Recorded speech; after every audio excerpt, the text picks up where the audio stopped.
kami ng bebe ko sa rides pero dun muna sa mga mild. Alam nyo na mare, para hindi siya mabandal. Pagka kasi extreme na agad, baka matakot na siyang sumakay. Sayang naman mare, yung pinang entrance namin dito. Well, paiiyakin ko pa rin naman siya katulad ng tita niyang kutuhin. Walang makakaligtas, lahat aatungal. O diba, parang wala lang sa kanya. Hindi ni ngay sobrang excited pa niya na sumakay sa panibagong rides. Pero mild lang ulit to, kaya abangan niyo yung susunod. Ewan ko na lang talaga kung hindi niya pa ako itakwil. Grabe pala yung outfitan ko, ngayon ko lang na-realize na mukha akong magician. Sino ba kasi yung nag-comment na yon? Hindi na mawala sa isipan ko. Nandito nga kami sa Small World at walang ganong pila. Nakakapagtaka mare, napakarami pa namang tao din eh. Sa malamang ko, dun sila pumila sa mga pangmadiinang rides. Napakaganda rin naman dito, pero chill-chill lang. Maski nga akong 30 na, nag-e-enjoy pa.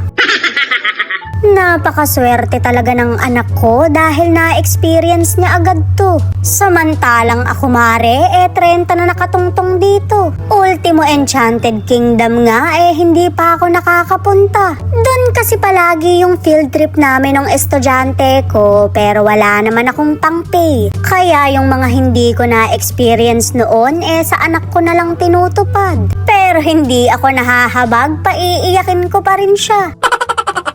Papunta na nga kami sa Frozen na isa sa mga highlight dito. Kaya wag na kayong magtaka kung bakit hanggang labas ang pila. Shoot mare, halos 1 oras yata kaming naghihintay. Pero sobrang worth it naman dahil maa-amaze ka talaga sa loob.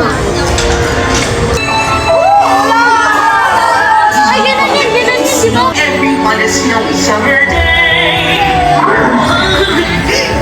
Got to find one that you think is your own.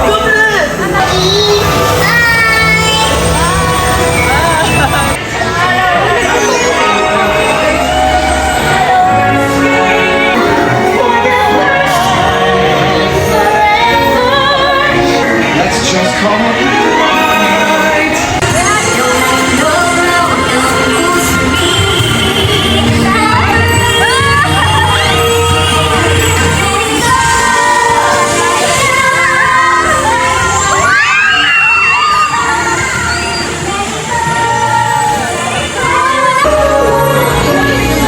Sarah.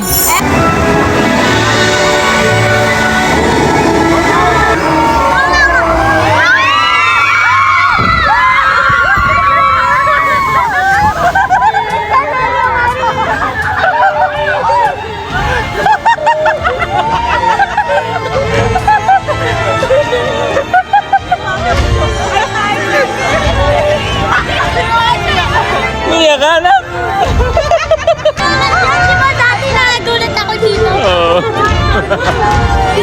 Diba? Manang-mana talaga siya sa tita niya. Manifesting mare, nasabay ko silang mapaiyak din eh. Napakasarap sigurong pakinggan na may 2 bakang umaatungal.